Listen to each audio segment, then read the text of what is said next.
How you doing, YouTube? Matt Massive Beer Reviews, back with some mystery beers. Yes, a little bit of Star Wars themed mystery beer. You know it's from Jason from Florida. That's how you know, because he's the one who does the Star Wars mystery beers. What are mystery beers? They're beers we have no idea what we're drinking. They send me these jams off by them. I mean people, random people. You can too, if you want to jump into the game. And basically, I open them, I crack them, I sip them, I drink them, I talk about them, and I kind of guess what kind of beer it is, ABV, style, all that fun stuff. Sometimes even go as far as to try to guess the actual beer itself. But it's just kind of a exercise in disassociating yourself from preconceived notions, which I think is pretty fun.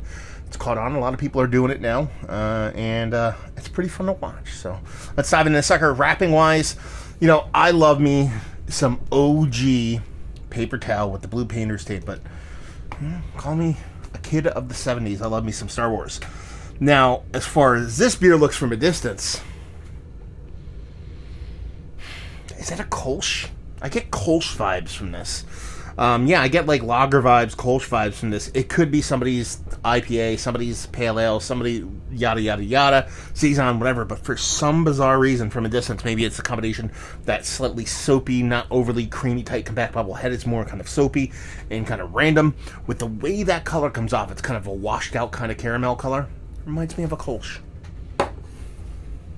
See if we get a nose on her.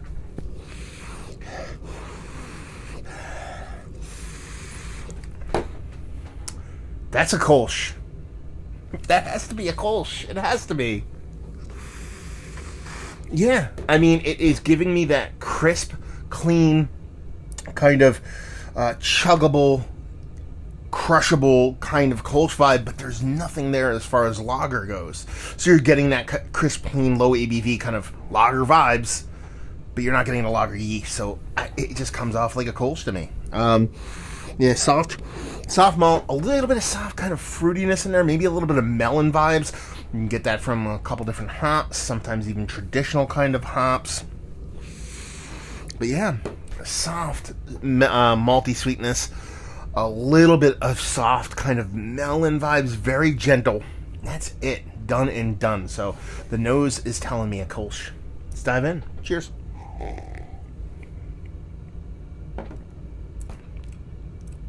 Ooh. Wow, there's a big pop of bittering in this. Very fruity. Slightly bubblegummy. Ooh. Yeah, there's something unique in here. I'm still going Kolsch for it, by the way. But there's an added component to it.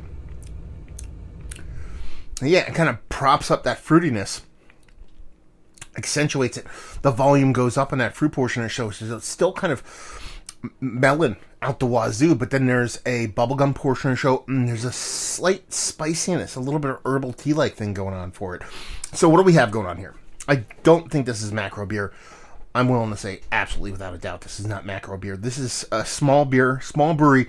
It's an Americanized version of a Kolsch, but it has to be American because of the way all these hops and the way the yeast is kind of playing. So I could see somebody calling this their kind of Belgian table beer, only because of that bubblegum note makes me want to lean a little bit Belgian for it. I'm still sticking to my guns here. It's just somebody's kind of their version of a Kolsch. Let's take a peek at the bottom, see if we can see anything. No, there's no date on the bottom. So I don't think this is macro beer. It can't be. Usually when there's no date in the bottom, I kind of think it's macro beer. And because there's kind of this weird kind of stamp, you see where there's that kind of EE, if you can see it in there, that's usually kind of a big market beer. That's kind of their stamping comes off. But yeah, be curious to see if this is kind of like Coors Banquet beer or something like that. So there's that bubblegum phenolic with a melon component in the hop. A spicy bittering. It tastes like it's a little higher in ABV too. So let's just go. 5.8% somebody's Kolsch with an added hop addition. That's the twist on it for me. If you tell me this is somebody's Belgian table beer or something like that, I'd be okay with it. But that's pretty much what it is. I have no idea what the beer this is. I don't ever remember tasting anything like this because of how expressive the beer comes off. But we'll see what's what. So I love the way Jason packs his beers. Okay, this is definitely not big boy beer. And this is Spruce Tip. That was the spiciness I couldn't land in there. So they called this, Tampa Bay Brewing Company calls this their Spruce Tip Pale Ale. Family-owned Florida brewery. It's 5.5%, so it's very close in ABV. I'm okay with everything I said. The Spruce Tip portion of the show, I get it now. That was that spicy kind of component there that I really couldn't peg. And to be perfectly honest with you, I think that's where I'm getting that bubblegum from too. To be honest with you, I think it's a combination. I separated those two flavors out of what I'm getting from the Spruce Tip portion of the show, and I think I'm getting both of those off there. So yeah, totally whiffed on the Spruce Tip. But if you were to say this was a Kolsch with Spruce Tips, I'd be like, okay, because it just comes off like a Kolsch to me. It doesn't come off like new school kind of pale ale for me. But this is very interesting. Man, that Spruce Tip, I can't believe I didn't get it. God damn it. It's so present too. It's there. I missed it. I whiffed. I just didn't lock in on it. So that's my bad when it comes to that. Hey, I got the ABV really close. What are you going to say? But yeah, this is probably one of the more interesting beers. Label-wise, it's kind of cool too. I don't mind it. I'm not a big fan of Tampa Bay Brewing Company's labels, but this one's pretty fun. But this is probably one of the more interesting beers I've had from Tampa Bay Brewing Company. A bunch of their beers haven't really been my kind of jam, but maybe it's just a mystery beer. Maybe it's the fact that I didn't nail the mystery beer, but I kind of dig it. I like Spruce Tip beers, though, so I like that note of that kind of pine needle-y, not overly dank, ranky kind of West Coastiness in a nice kind of light-bodied beer. I think they usually work a bit better in lower ABV, not super malt or hop-forward beers.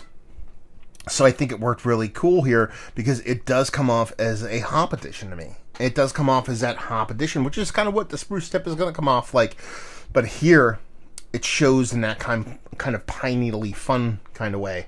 And I kind of confuse it for hops. So I think that's a good thing when you confuse it with it. So it's not that in your face. It's more of, while it is noticeable, and if you drink this, you absolutely will get it. Even though I didn't, blind, I think it's very more readily apparent when you actually see it and read it on the label. It's expressive, it's meaningful, but it doesn't overpower the beer itself, which is definitely a Kolsch and not a pale ale. Anyway, let's talk about it. Is it one of the better Spruce Tip beers I've had as of late? Not that I've had a ton, so we'll kind of default to that, but in the grand scheme of things, I wouldn't say it's a great beer, it's just an interesting beer. And that's a good thing in and of itself. Value and availability, no idea.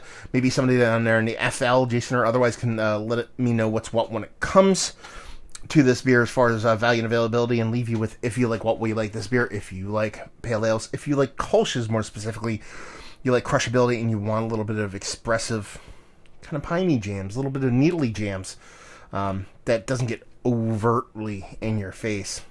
There you go. Mystery beer in the books. Hopefully you guys enjoyed it. I love me some mystery beers. Hopefully you guys too. Down there if you want to talk about it.